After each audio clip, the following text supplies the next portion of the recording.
और मिस्टर नरेंद्र मोदी के जो असली चरित्र है झूठ बोलने का, उसकी तरफ उन्होंने इशारा किया। नरेंद्र मोदी और उनकी टीम जो करती है बताती नहीं, जो बोलती है उससे उल्टा करती है। और अभी उन्होंने क्या नारा दिया है? उन्होंने कहा कि 15 अगस्त को हर घर तिरंगा लहराएंगे। वाह मिस्टर नरेंद्र मोदी, जिस तिरंगे का तुम अपमान करते रहे,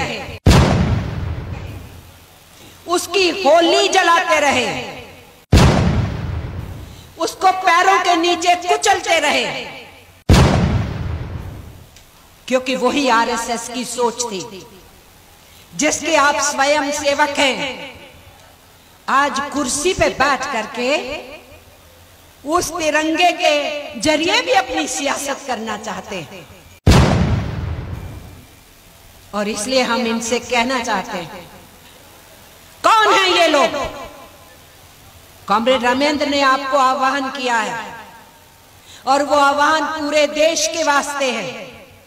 और वो आह्वान है कि 2024 में बीजेपी को दोबारा सत्ता पे नहीं बैठने देना दिल्ली की गद्दी के ऊपर। उस आह्वान के पीछे बहुत बड़ी सियासत है और वो सियासत है अपने मुल्क को बचाने की, अपने देश के संसाधनों की रक्षा करने की, अपने देश की आजादी को महफूज और सुरक्षित रखने की। सैकड़ों वर्षों से हिंदुस्तान की जो तहजीब है, एक साथ मिलजुल करके रहना, अपने अपने धर्म को मानते हुए भी प्यार प्रेम से सबके उत्सव, फेस्टिवल, त्योहार मनाना और उस मिली जुली संस्कृति को तिलांजलि देते हुए नफरत फैलाने वाले आज हमारे देश की उस सभ्यता पे हमला बोल रहे हैं। इसलिए उसकी रक्षा करना आज की पीढ़ियों की जिम्मेदारी है।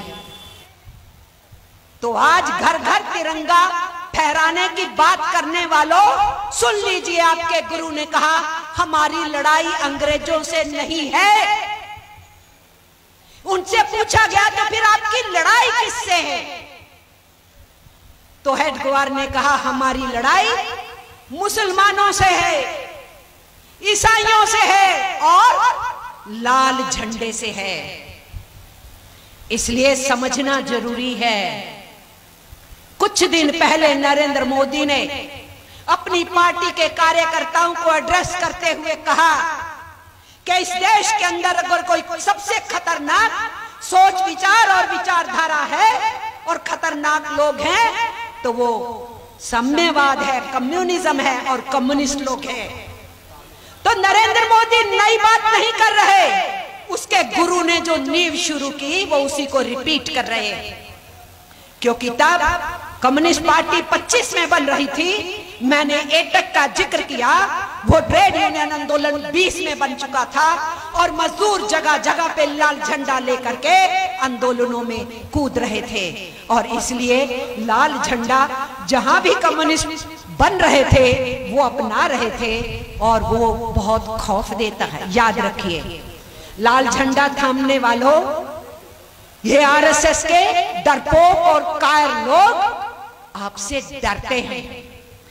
इनके डराने और धमकाने से डरने का कोई मतलब नहीं है।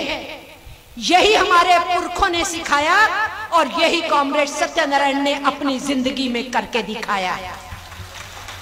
इसलिए आज हमें समझ लेना चाहिए कि इस आजाद हिंदुस्तान के अंदर जो हमारे मजदूरों, किसानों ने, गांव और शहर वालों ने, बुद्धिजीवियों ने इस देश के आजादी के आंदोलन में लड़के कुर्बानियां देके देश को आजाद कराया, तो जो अंग्रेजों की दलाली करते थे, मुखबिरी करते थे और जिन्होंने ये कहा था हमारी अंग्रेजों से लड़ाई नहीं है, तो उनसे पत्रकार बंधुओं ने पूछा तो फिर आप करना क्या चाहते हैं?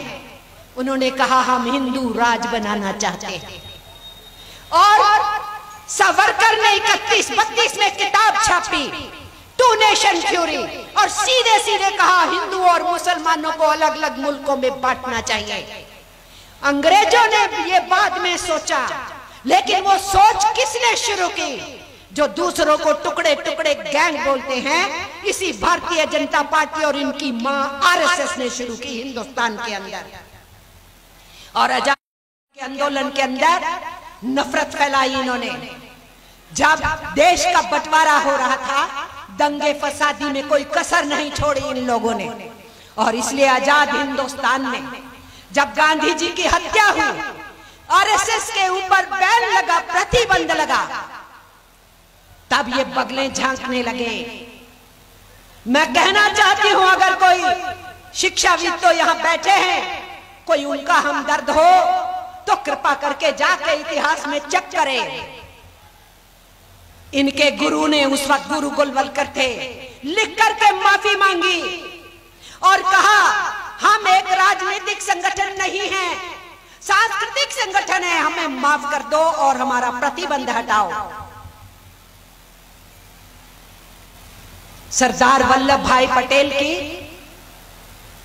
कितनी बड़ी मूर्ति उन्होंने खड़ी कर दी है।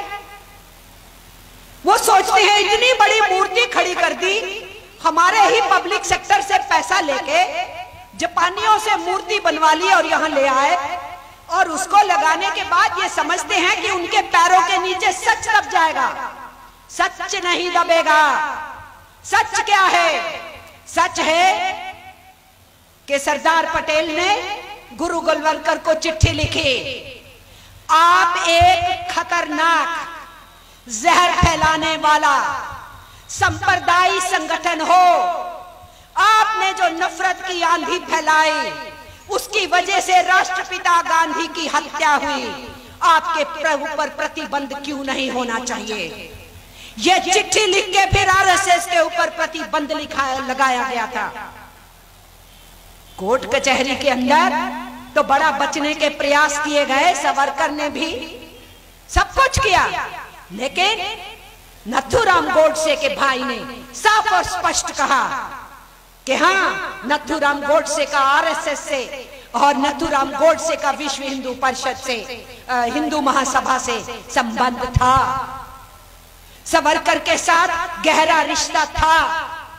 ये खुद नथुराम गोडसे के भाई अपनी किताबों में लिख के गए।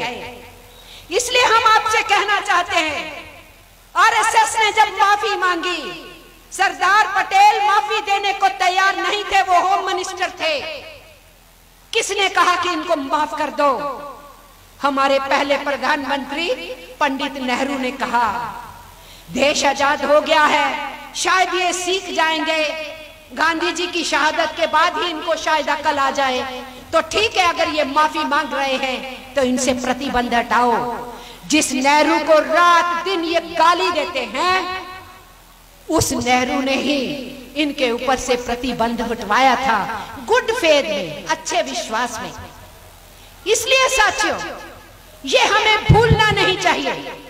आरएसएस ने 1950 में भारतीय जनसंघ पार्टी का गठन किया, जिसका नया नाम आज भारतीय जनता पार्टी है।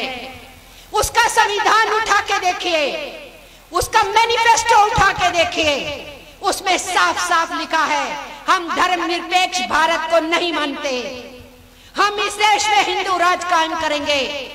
और श्यामा प्रसाद मुखर्जी ने संविधान सभा के अंदर भी ये कहा था कि ये धर्मनिरपेक्षता का सिद्धांत हिंदुस्तान में नहीं चलना चाहिए। पाकिस्तान बन गया है सारे मुसलमानों को